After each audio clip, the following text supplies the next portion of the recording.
Let me first tell you what are the stages of this exam. In any civil service exam, there are 3 stages: prelims, mains, and interview. Right? In WBCS prelims, you have only one paper in the prelims. In that one paper, you will have 200 MCQ, multiple choice questions, 1 mark for each question. Now, if you give correct answer, you will get 1 mark. But if you give a wrong answer, there will be negative marking. That is 1/3. That means if you make 3 wrong answers, there will be -1. Right? Suppose you have answered 10 questions, and out of 10 questions, you have given right answer for 6 questions, 7 questions, and you have given wrong answer for 3 questions. So in those 3 wrong answers, you will not get any marks. You will get marks for only right answers, that is 7, but there will be -1/3 for each wrong answer. So for 3 wrong answer, there will be -1. So your marks will be 6 out of 10. I hope I'm able to make this clear to everyone, right? Now, based on the marks of your prelims, based on these marks of prelims, of a list will be prepared for mains, those who will be clearing the prelims. There will be a cutoff marks for prelims, and as we have been seeing, the cutoff marks is increasing every year. We will discuss that after some time, right? Now, after prelims, there will be mains, right?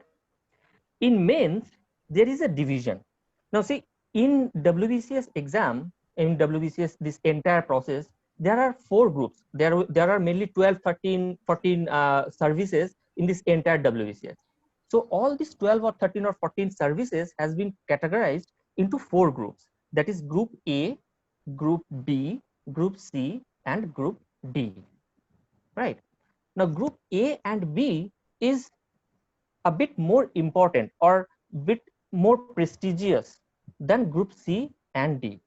And you will find it in the pattern of exam of these groups. See, in mains, what are the papers that are common for all the group?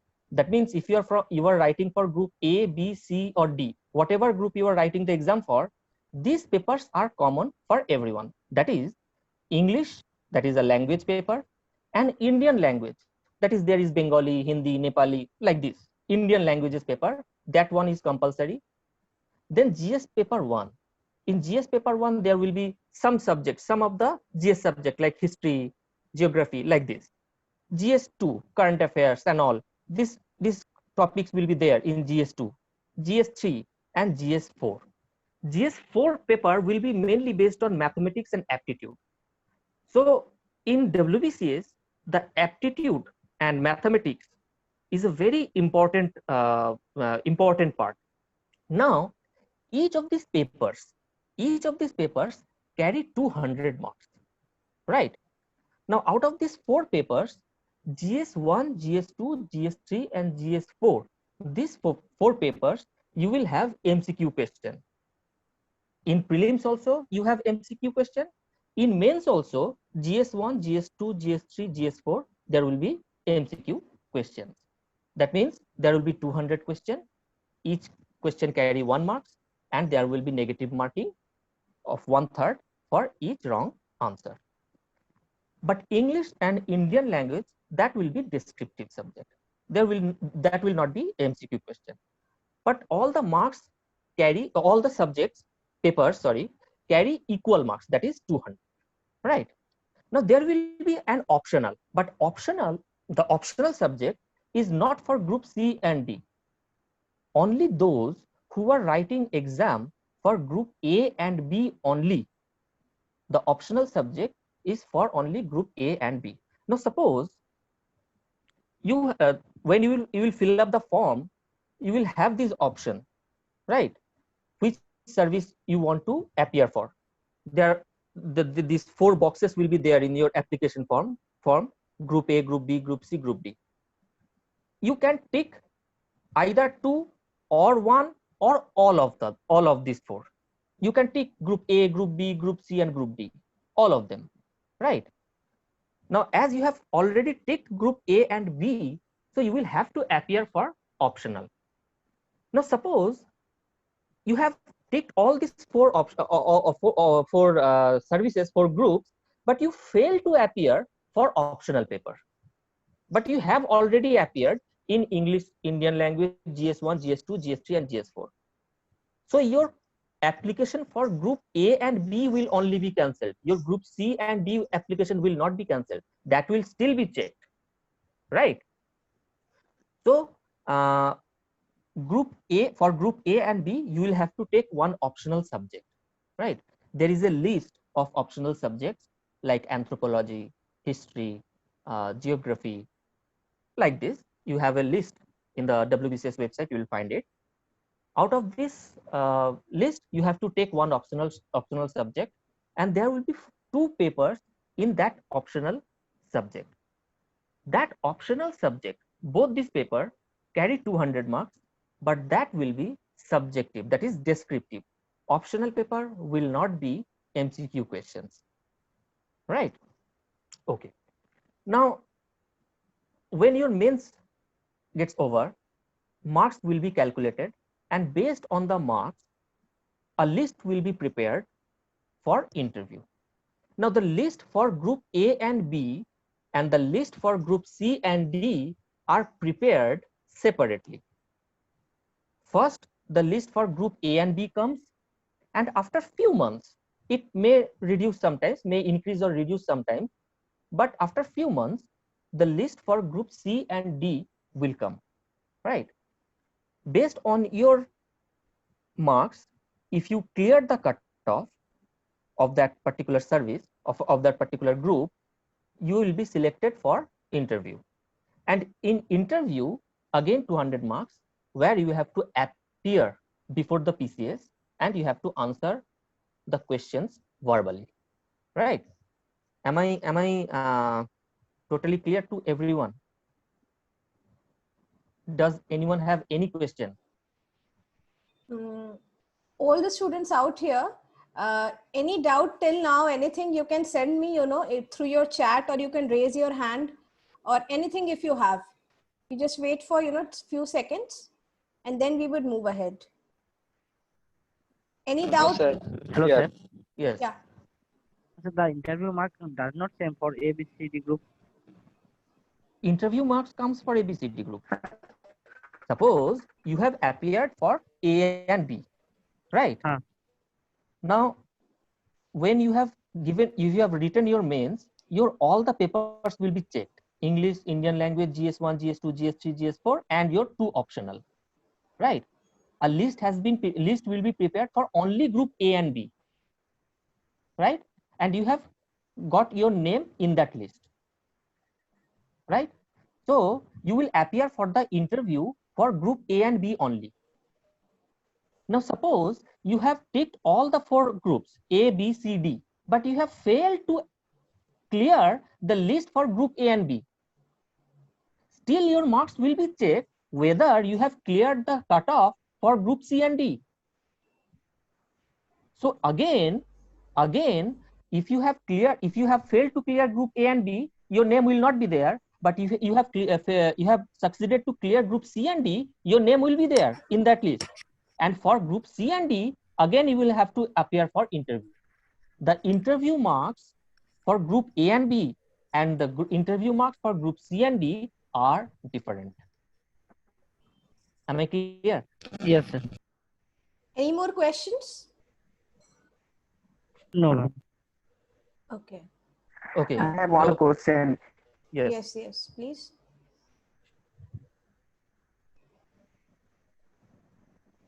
Yes. Yeah, please ask.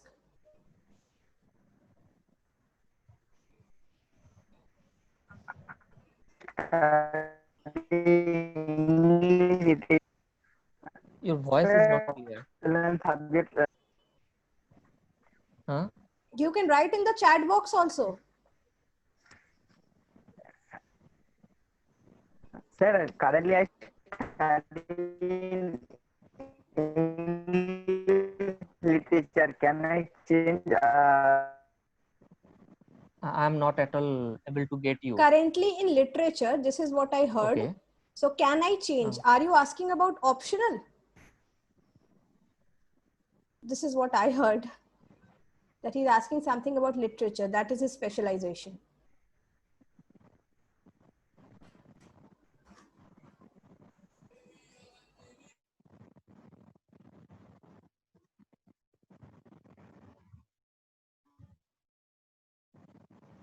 Okay.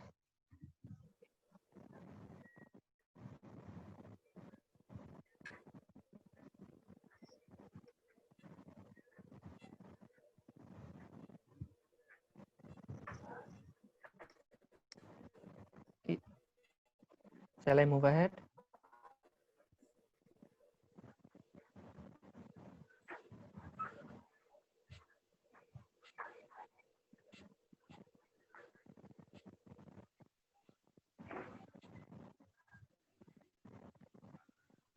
Hello.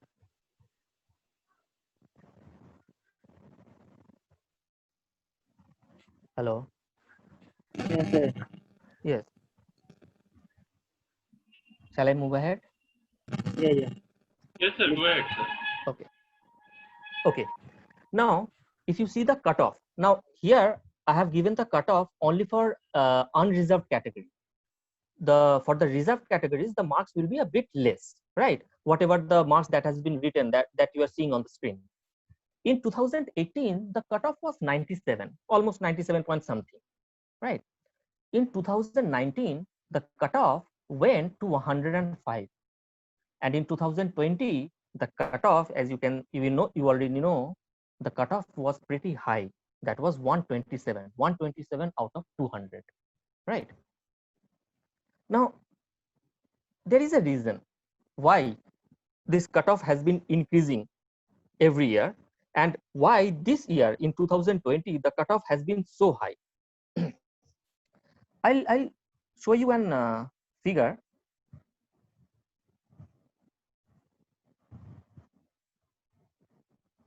Okay, see,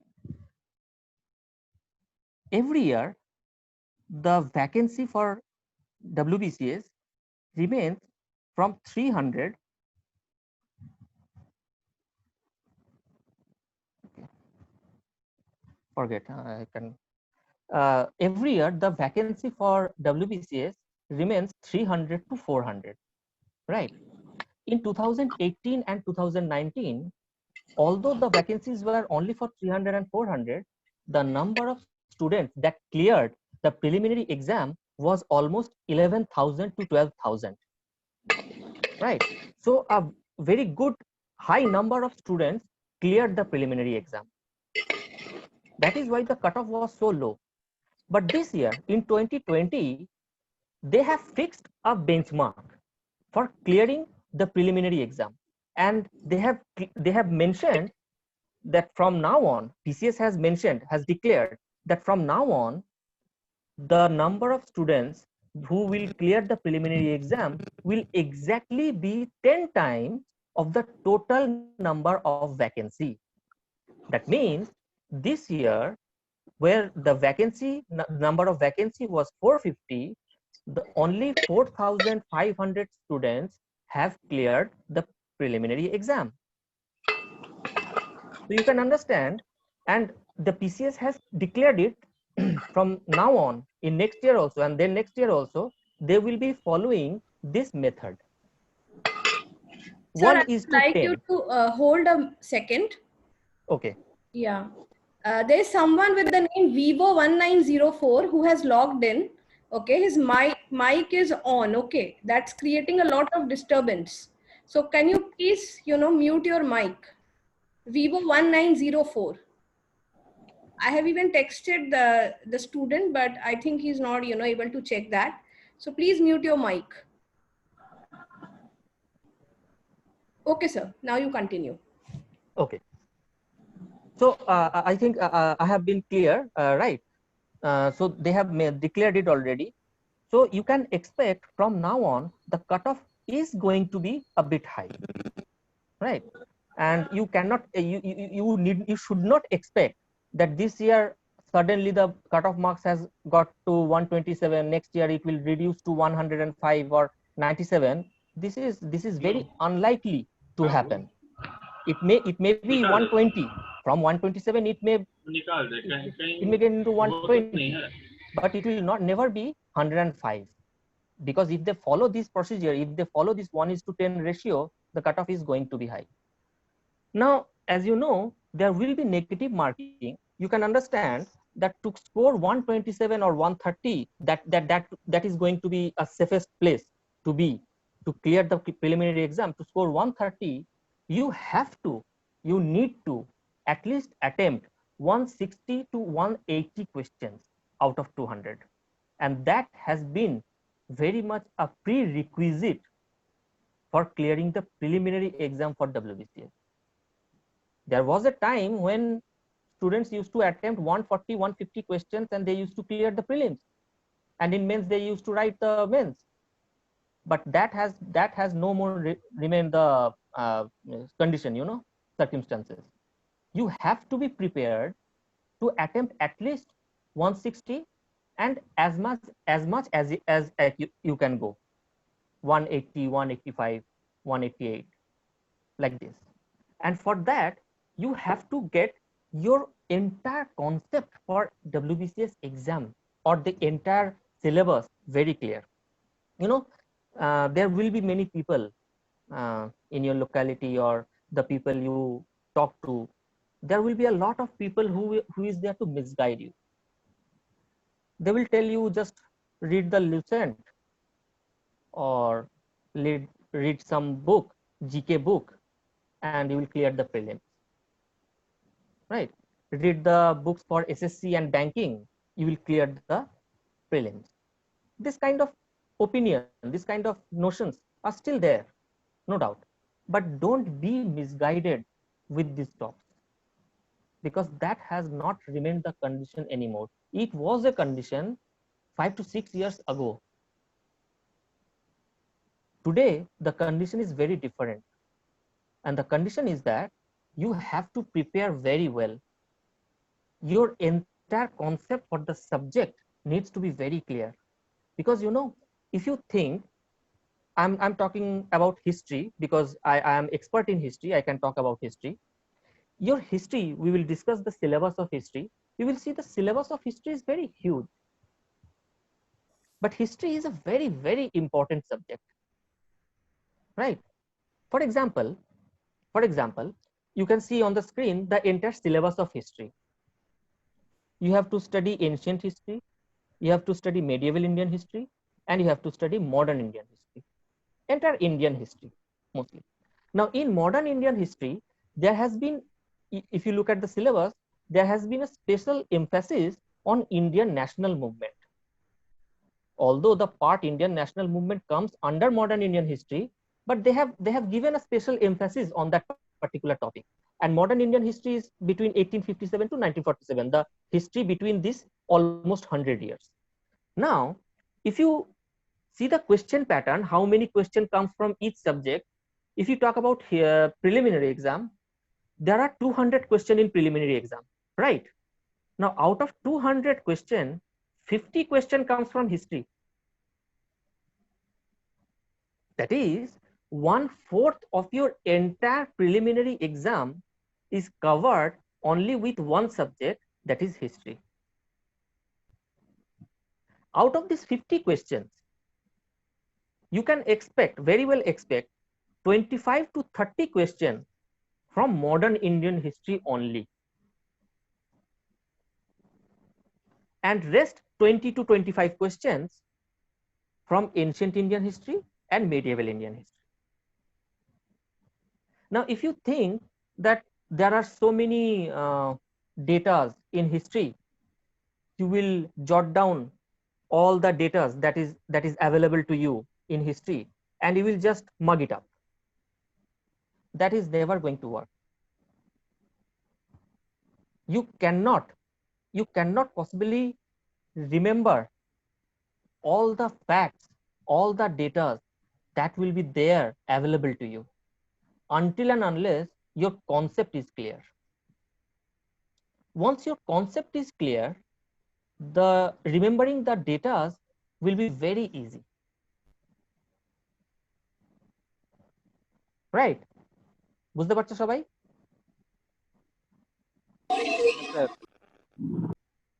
Okay.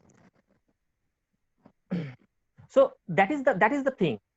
In WBCS, you have to get your concept for each subject very clear. I'm talking about history. The teacher for polity will talk about polity. The teacher for geography will talk about geography. Right? They will be telling about the concept of their subject. I'm here to teach you the concept of history. ঠিক আছে? এবারে আমার subject শুরু করার আগে আমি তোমাদের সবাইকে একটা কথা বলে দিই, এবং আমি চাইবো যে তোমরা সবাই এই জিনিসটা, এই কথাটা মনের মধ্যে ঢুকিয়ে নাও। কথাটা হচ্ছে যে এতদিন পর্যন্ত তোমরা যেভাবে হিস্ট্রি পড়েছো, অনেকে হয়তো হিস্ট্রি বেশি পড়োনি, স্কুল লেভেলে হিস্ট্রি পড়েছো, তারপর হিস্ট্রি আর পড়োইনি, ছেড়েই দিয়েছো।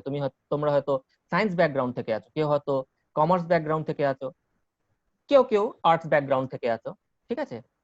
তো যারা সায়েন্স, মোস্টলি যারা সায়েন্স ব্যাকগ্রাউন্ড বা কমার্স ব্যাকগ্রাউন্ড থেকে আসে, তাদের ক্ষেত্রে দেখতে পাওয়া যায় that they are afraid of this subject, history, because they have to remember so many things, so many dates, so many names of kings, so many names of leaders, so many information, so many events, right? So the subjects become very fearful for them. Now remember this, don't fear this subject. Once you will start learning the subject, you will love this subject, and that is my guarantee. You will start enjoying the subject, and the day when you will be able to enjoy your studies, when you will be able to enjoy the subject, only then you will be able to learn the subject. And for civil service, learning is very important. Studying is not enough, right? দেখো দেখো একটা বলা হয় না যে there is a difference between reading and studying. তুমি একটা বই রিড করছো, and then you are studying that book. There is a difference, right? Similarly, when it comes to a subject, there is a difference between studying and learning. You have studied the subject, but have you learned the subject? These two things are a bit different, right? These are different stages. First, you have to read the book, to study the book. একবার পড়লে, একবার read করলে বইটা, শুধু reading হলো। দ্বিতীয়বার পড়লে এবার স্টাডিং এর দিকে যাচ্ছে। তৃতীয়বার পড়লে, চতুর্থবার পড়লে, now you have studied the book, but you still have not learned the book, you still have not learned the subject. Learning কখন হবে? যখন বইটা বহুবার পড়ার পরে সমস্ত কনসেপ্ট গুলো ক্লিয়ার হয়ে যাবে, তখন হবে, then you will go to that stage when you will be able to learn the subject, right? So without wasting any more time, we'll get a few example how we are going to approach with our subjects, right? And in this today's demo class, we will get a glimpse, you will get a very good idea that how the concept building is done. এবার ভুলে যাও, school লেভেলে যেভাবে history পড়েছো, বা কলেজেও যারা পড়েছো, স্কুল কলেজ বা ইউনিভার্সিটিতে যারা পড়েছো, যেভাবে ইউনিভার্সিটি এক্সাম পাস করেছো হিস্ট্রি পড়ে, সেই প্রসেস ভুলে যাও। There will be a completely different approach to study history in civil service, right? Okay, so let us go to our